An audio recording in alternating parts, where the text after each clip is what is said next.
desembargador Aquilau, muito obrigada por estar participando hoje do nosso Boletim TJ Acre para discutir memória, né? Falar da memória do Judiciário. Então, seja bem-vindo e muito obrigada. É um prazer. Eu sempre, eu continuo ligado no Judiciário, fui juiz, concursado, né? Fui juiz de Tarauacá, Sena Madureira, desembargador novo.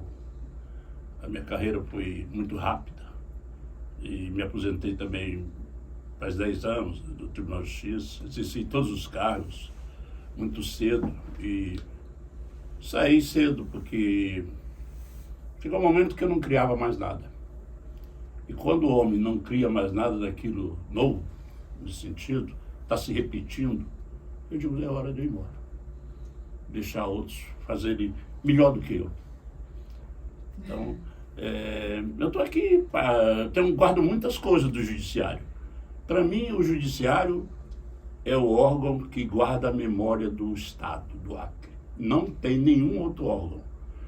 Ora, você vê o seguinte, o processo do Chico Mendes, o assassinato do Chico Mendes, não é só o assassinato do Chico Mendes que está em 5 volumes que nós temos. Ali conta a história da Amazônia. Ali estão os embates, os empates, as derrubadas, o movimento dos seringueiros, está tudo ali dentro. A consequência foi o assassinato do Chico Mendes.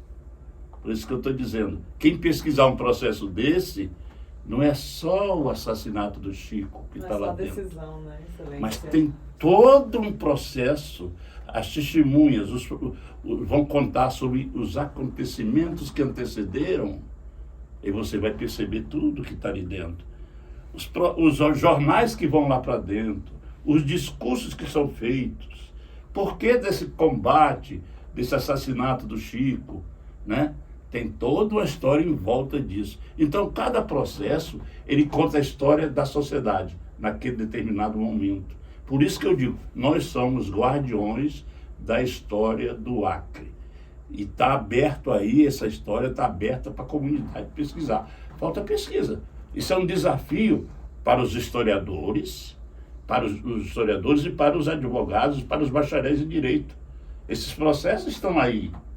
Então, qual que é a importância desse trabalho institucional, desse resgate da memória do Judiciário? É importante, é legítimo para a sociedade, desembargador?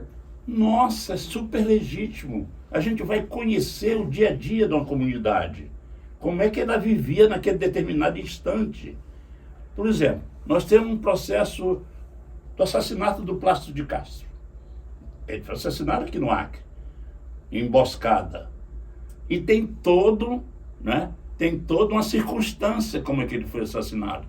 Tem todo o conflito como que ele foi assassinado em si, o assassinato dele, a emboscada como ocorreu. Ele não morreu na hora, ele passou 24 horas mais ou menos antes de ser morto, e ele falou muitas coisas antes de ser morto. Ele deixou um testamento, chamado testamento no culpativo. Ele declarou o que ele tinha que fazer com os bens dele. Ele reclamou que ele tinha sido assassinado. Poxa, eu podia ter morrido numa batalha que para mim seria uma glória, porque eu combati muito e fui assassinado de emboscada. Né? Foi uma traição tremenda para mim morrer desse jeito. Eu sou um soldado. Não é? Então, mas ali também, por trás desse tremendo assassinato dele, dessa covardia que foi feita com ele, há uma história também da briga deles com o poder na época, com os generais na época, porque o Plácido de Castro, ele era um líder de uma revolução, e os generais que vinham lá, mandados pelo Rio de Janeiro, capital da República, vinham e chegavam, normalmente não se relacionavam com o Plácido, porque a autoridade do Plácido era uma autoridade moral muito forte. E esses caras tinham um maior ciúme dele. E aí, Plácido incomodava. Né? Então, você pega todo esse contexto, você vê como é que era os primeiros dias do Acre território, né? Não no Acre Estado, do Acre território. Como é que se dava esse momento? Como é que esses generais chegavam aqui como é que o Estado chegava aqui, como é que se dissolveu o exército Plano de Castro. Plano de Castro teve o exército. É a memória da nossa sociedade está aí dentro. E a memória real, né? Contado por pessoas que vivenciaram, através de depoimento, eles estão contando. Aconteceu isso, por quê? Né? Então você tem isso aí. Eu acho uma coisa fantástica. Eu abro esses processos e vejo cada dia, abri muitos deles, por curiosidade, para ver o que tinha ali dentro. E não me canso de relembrar coisas que eu vi em processo. De que dizer, olha, aqui não está só isso. Não está só essa discussão da posse dali. Ali tem contando muitas outras coisas que aconteceram em volta desse fato. Por isso que eu digo, nós somos a memória da sociedade. O senhor falou um negócio que eu fiquei pensando aqui, né, sobre cada processo ser uma história, e quando o senhor olhava os processos. E aí eu queria te perguntar, né, que a gente vê muita situação inusitada, e o senhor, como desembargador que atuou muito tempo dentro do judiciário acreano, que viveu parte dessa memória, dessa história, né, deve ter casos, situações. Qual foi um fato que o senhor nunca esqueceu, que ficou marcado na memória do senhor até hoje, desembargador? Eu fiz júri há muito tempo e tenho muitas coisas interessantes para contar de júris que eu fiz e tal, né? Mas seria história. E de colegas, e de passagem de juízes. Aqui pelo Estado. Pelo Estado, de coisas engraçadas de colegas, né? E anedotários, que um dia eu pretendo até publicar. Olha aí, ó, coisas engraçadas, minhas e dos outros, né? E as bobagens dos outros, porque nós juízes também somos humanos. E fazemos coisas também equivocadas, ou que, enfim. Caminhando junto. Nós não trabalhamos, né? Eu sou o juiz, digo, não caiu do céu. Esse camarada, eu sou daqui da terra. Não sou sábio, não sei muito mais do que ninguém. Sei um pouco, às vezes, dessa área minha aqui, que eu estudei, mas sou tão inteligente, tão burro quanto qualquer outro. Não sou sábio. Né? Aliás, eu nasci lá no Seringal, lá no Juruá-Mirim, Cruzeiro do Sul, na fronteira com o Peru. Eu vim com 7 anos de idade que eu fui registrado. Talvez aí eu criei o Projeto Cidadão. Um dos grandes percussores do Projeto Cidadão. Sim, que imaginei como que foi que criado isso, o Projeto Cidadão. Era o Jorge Viana, o prefeito de Rio Branco. Aí ele teve comigo, eu era o corregedor, Jesse Pacheco era o presidente. Ele teve com o Jesse Pacheco, falou, Jesse Pacheco, as crianças chegam um dia na escola com um nome. No outro dia chegam com outro nome. E no outro dia chegam com outro nome. Como é que nós podemos fazer nas escolas municipais com essas crianças? Porque não tem registro. Então chega com o nome Antônio, depois chega com o nome que é João, depois outro nome, enfim. Como é que a gente faz? Aí o Pacheco me procurou, aqui lá, vamos fazer uma reunião. Como é que a gente faz? Eu digo, só tem um jeito. Levar os cartórios, que eram públicos da época, para dentro da escola. Vamos levar nosso cartório para dentro e quem não tem registro, o pai vem e registra lá na escola. Regularizar, né? E começou assim. Aí daí fomos incorporando outros serviços, a identidade CPF de eleitor, etc. Atendimento à saúde também. Aí virou um movimento enorme. Itinerante. Né? Itinerante. E eu pensava que era uma coisa que era para se acabar, porque é um mutirão. E terminou sendo uma coisa institucionalizada. Aí fomos para o interior, as pessoas cobrando a nossa presença. E hoje é o braço. Falava outro dia para a desembargadora, é o nosso braço lá no Alto Juruá. É o braço da justiça lá em Feijó, dentro do Rio Vira. A presença nossa. Essas pessoas que estão lá, os servidores, estão representando a justiça. Hoje a gente está na era digital, né, desembargador? Estamos aqui sendo gravado, a transmissão vai para a rádio, vai para o YouTube, vai ser disponibilizada no site, né? E aqui, quando começou, eram as máquinas de datilografia, né? Que foram substituídas pelos computadores. E aí os processos físicos saem, vem os processos digitais. Como que o senhor vê essa evolução do judiciário acreano a partir dessa memória, né? E dessa importância da memória, dessa retrospectiva no tempo, desembargador? Olha, muito interessante. Mas você me faz lembrar como antigamente nós fazíamos para nos comunicar com as testemunhas e os réus que moravam nos altos rios. através do rádio. A gente intimava as pessoas e elas vinham. O juiz mandava ler nos programas de rádio, de aviso de rádio. O juiz comunica, as pessoas tal, intima, fulano de tal, para comparecer tal dia, tal hora no fórum, para depor sobre o processo e tal. Testemunha fulano, ciclano, do seringal fulano de tal. E as pessoas vinham. E o réu vinha, se apresentava. Muita rádio cumpriu um papel fundamental, especialmente a Rádio Difusora Acreana, que alcançava naquela época e alcança até hoje os lugares mais longínquos. A rádio foi fundamental, não só para a justiça, mas para nós também, para trazer as pessoas. Porque era impossível alcançar, às vezes, por essas pessoas pelo oficial de justiça, que até hoje é muito difícil. Então as pessoas, eu acho que no interior e Cruzeiro do Sul ainda se chama. Muitos não vêm, mas hoje, muitos não vêm. Naquela época vinha em peso, a gente já sabia. E é bom porque toda a comunidade sabia que o fulano tinha que ir. E a comunidade cobrava. Como que você não vai? O juiz não está te chamando? Né? Então, não só ele tomava conhecimento toda a comunidade, que até cobrava dele. Como é que você não vai? Como que você não vai? Você vai. Às vezes ele é em dúvida. O pai, a mãe, os irmãos. Você tem que ir, porque o juiz é que está te chamando. Quem não tinha rádio, ia na hora das mensagens para a casa do vizinho que tinha um rádio. Ele juntava na sala todas as famílias ali em volta e ouvia as mensagens. Era comum, isso aí era normal. Não se mandava a oficial de justiça lá nos rios intimar as pessoas. Elas obedeciam a intimação pelo rádio. E aí se certificava no processo. O oficial cartorário certificava no processo, por intimado através da mensagem tal da Rádio Difusora Acreana, da Rádio Voz dos Naus, de Cruzeiro do Sul, etc. Agora, a informática é uma revolução, né? É uma revolução muito grande. A gente faz tudo hoje. Nessa pandemia, foi um negócio fundamental para o funcionamento da justiça e que não tem como voltar mais. As audiências virtuais, né? Da resistência de muitos querendo, mas é normal que muitos queiram que volte a atendimento físico, e brigam no CNJ, porque tem que voltar, tudo tem que voltar antigamente. Mas muita coisa vai ficar. As pessoas atendendo intimação por WhatsApp, isso era impossível. Quebrou essa formalidade nossa, que é o maior mal nosso da justiça, é a formalidade. E a formalidade não se cria nada na informalidade.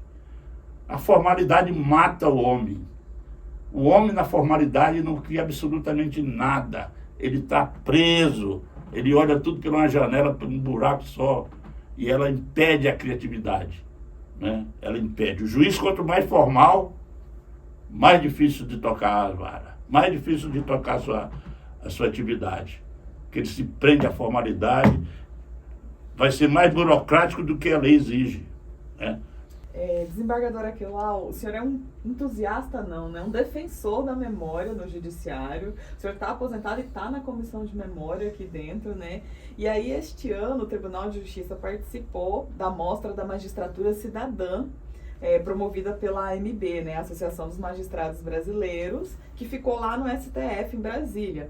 E o item que foi enviado em nome do Judiciário Acreano foi cedido gentilmente pelo senhor, né?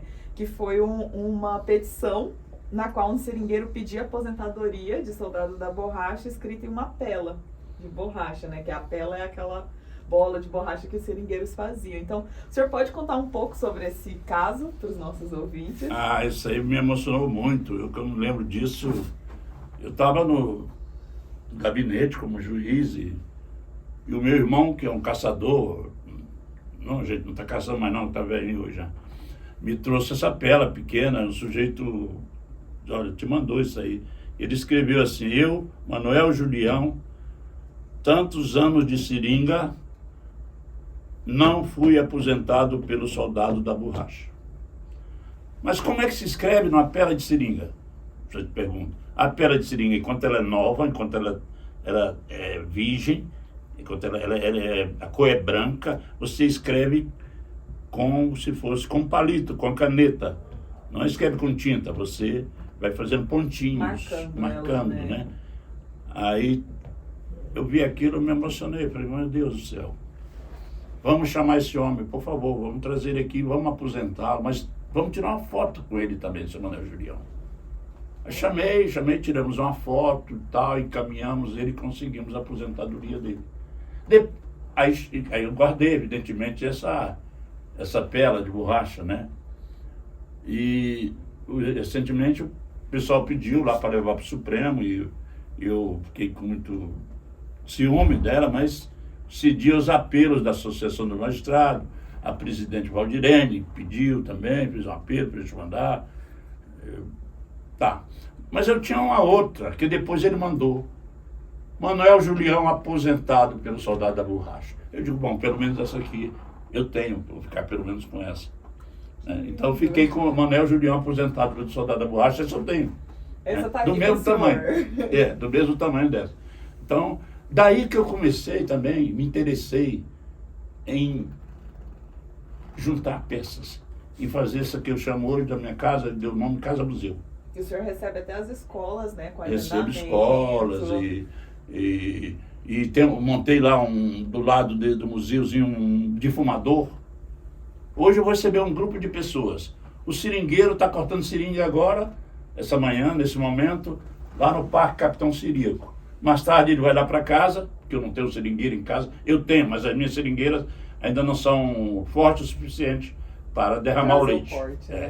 E à tardinha ele vai lá demonstrar como se fazia seringa, ou como se fazia borracha, defumando naquela época. Nessa importância dessa memória, a gente começou a conversa falando da falta de divulgação, né, de promoção das pesquisas, que ressaltem essa memória, que resgatem isso. E para a gente encerrar a nossa conversa, para o boletim, a memória no futuro, desembargador. O que o senhor sonha para essa memória do judiciário, para essa memória do judiciário estar entrelaçada com a do Acre para o futuro?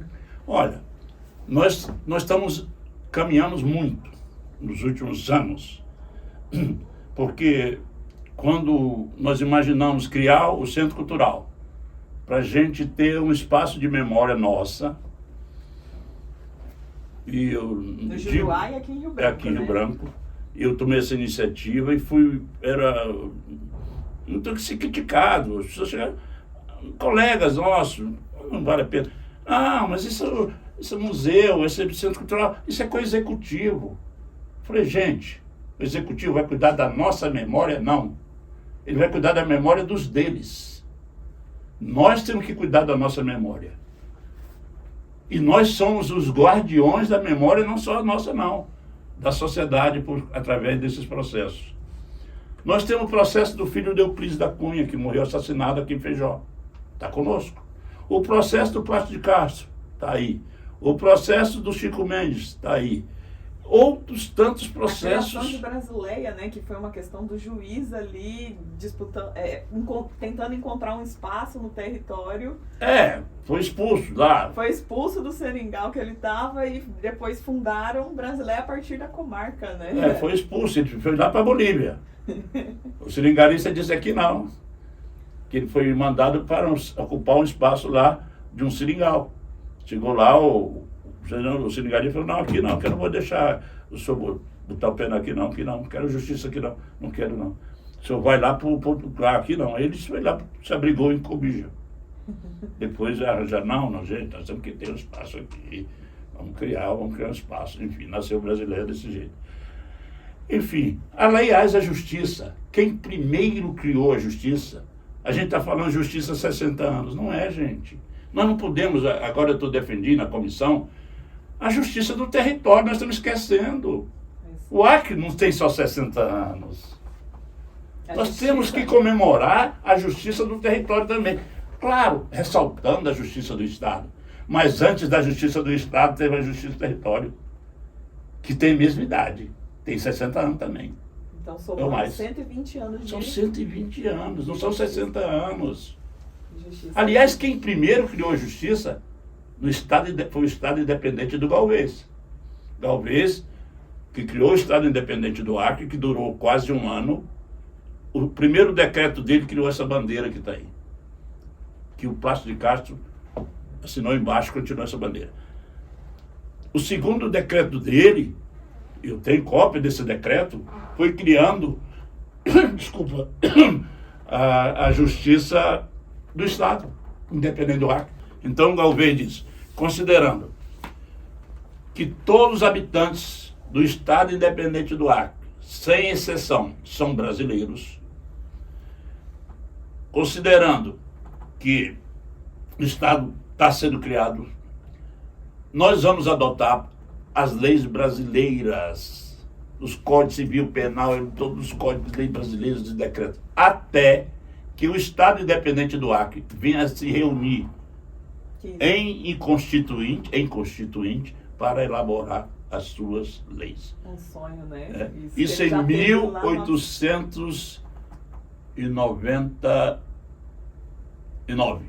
Olha aí. 1899, um ano antes de 1900, 1899. Galvez assinou esse decreto. Então, temos esse decreto.